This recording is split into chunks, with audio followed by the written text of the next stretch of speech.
what you're wanting to say. So just leave it as it is. We'll come back to it then in a little while down here. You might see it through some different eyes. So we're going to switch over to poetry here for a bit. And if you look at, let's see, Miranda, I need to get you one of these sheets. I have an extra here. Look again at the handout I gave you at the beginning here with your different items from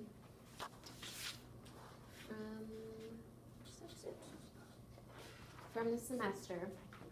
And we're going to switch over to your poetry report here, right? That's due on when? Monday. Yes. Now, you may have already chosen your poem, and that's great if you did, if you're already starting in with your report. It could be a song as well, right? Yes, Okay. yes. That would be perfectly fine. Yeah, something that is not a story prose, not a play, not a short story, but a poem or a song. That would be great. Yeah. Now, today we just want to look at two types of poetry, two setups of the words, I guess is the way to go with it. The meter feed, that's more rhythm. What we want to look at first is this grammar situation here. Conditional. Now, what does that sound like? Conditional. Think of your mom saying, on the condition that you clean your room, you can have your friend over. Condition. If this happens, right? So think again on your story line when you have your cause and effect happening here. This character does something, which makes this character do something, which makes this happen, which adds to this, which makes someone consider, which makes something else happen, blah, blah, blah, right? You've got your cause, effect, everybody's affecting everybody else. So,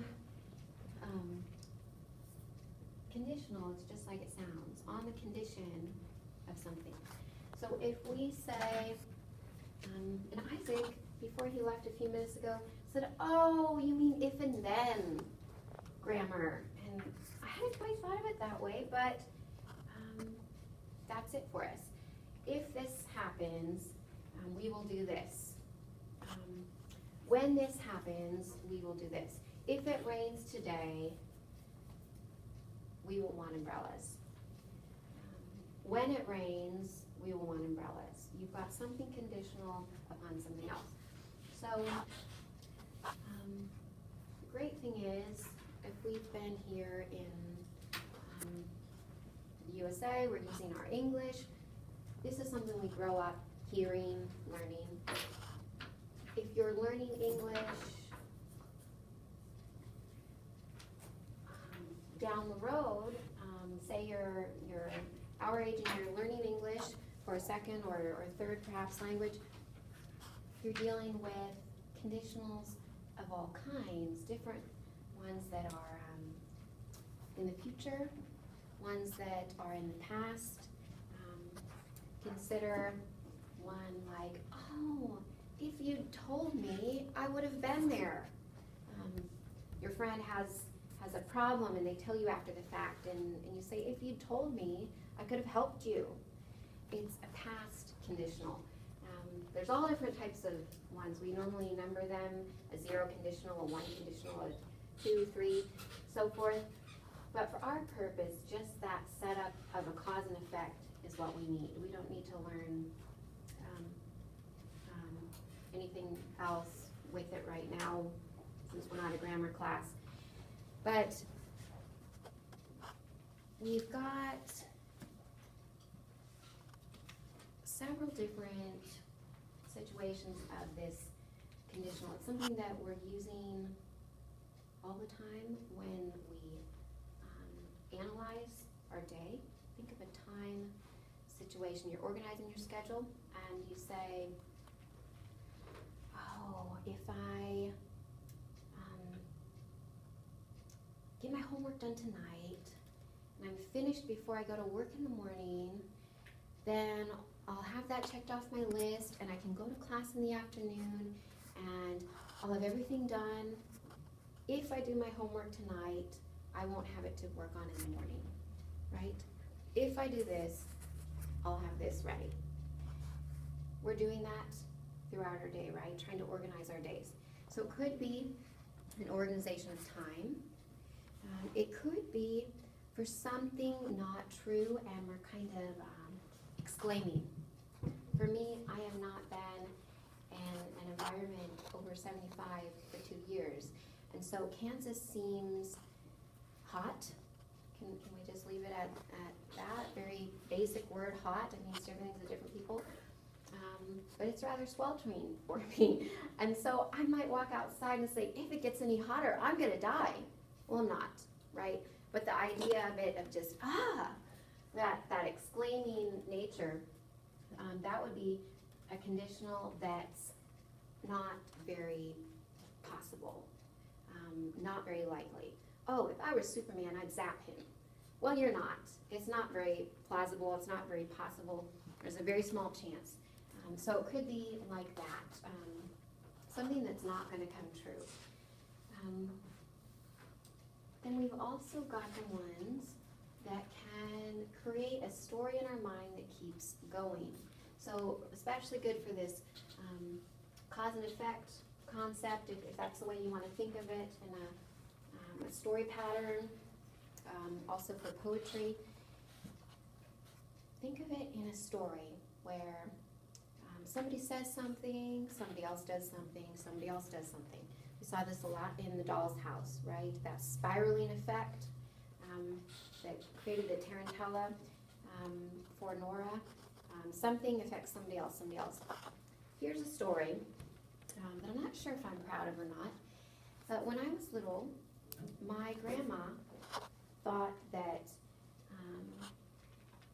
a clean bedroom for a little girl meant, I don't know, she had a clean heart, I'm not sure. Somehow it was very high up on our list that our rooms were clean, which is hard if you're a little person that likes to play a lot. And I shared a bedroom with a sister who just thinks the philosophy of life is why clean when you can be interacting and be with people and life's out there. I'm not going to clean. So I was the other way. I love being neat. I love being tidy, and I like organizing things.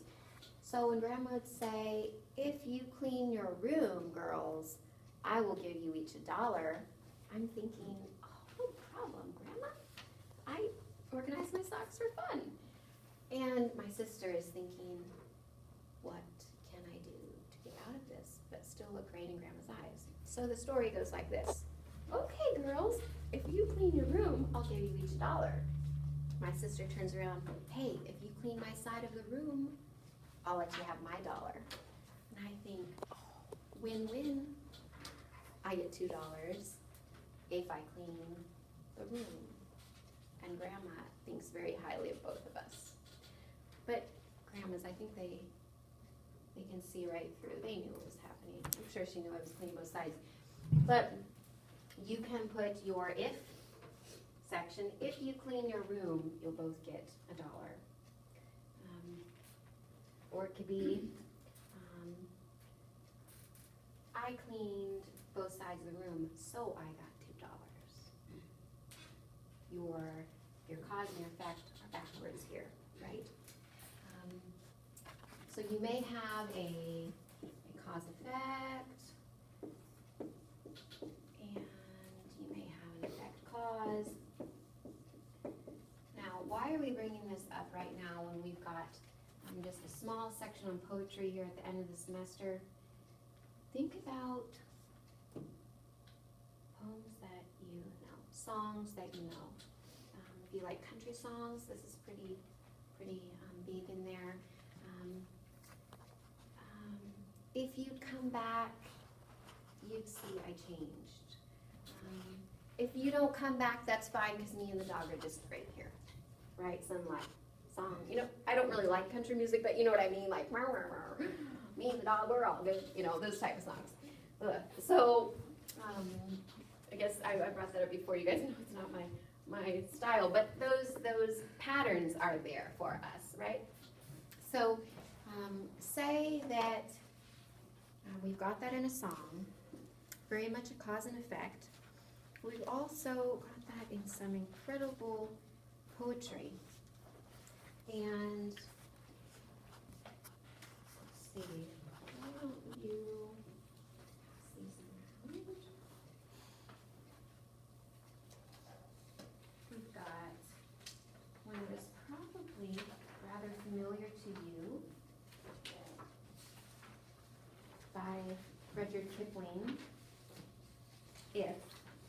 And perhaps that's why, I'm not sure on this, but I would imagine that might be why in poetry we call this if poetry.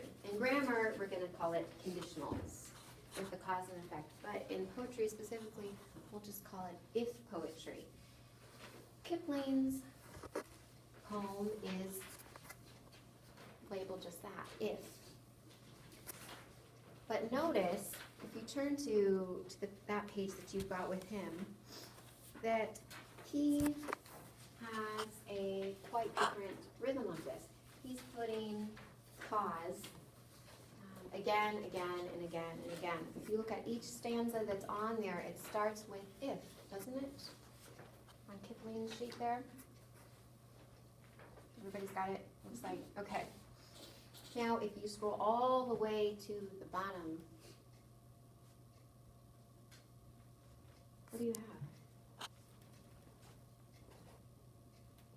And that starts with letters. What does it say? Yours is the earth and everything that's in it, and which is more, you'll be a man, my son. Right. You'll be a man, my son. Everything in the world is going to be yours. You'll be a man. So he's developing this entire cause, right? And then you've got an effect right down at the bottom, right? He's building and building and building. And what does that do? By the time you get down to the bottom, you subconsciously have thought the whole time, if. And then you come down to these lines that are now relatively famous. And there's our clincher, right? Different in a way. If you're thinking story pattern where you got your climax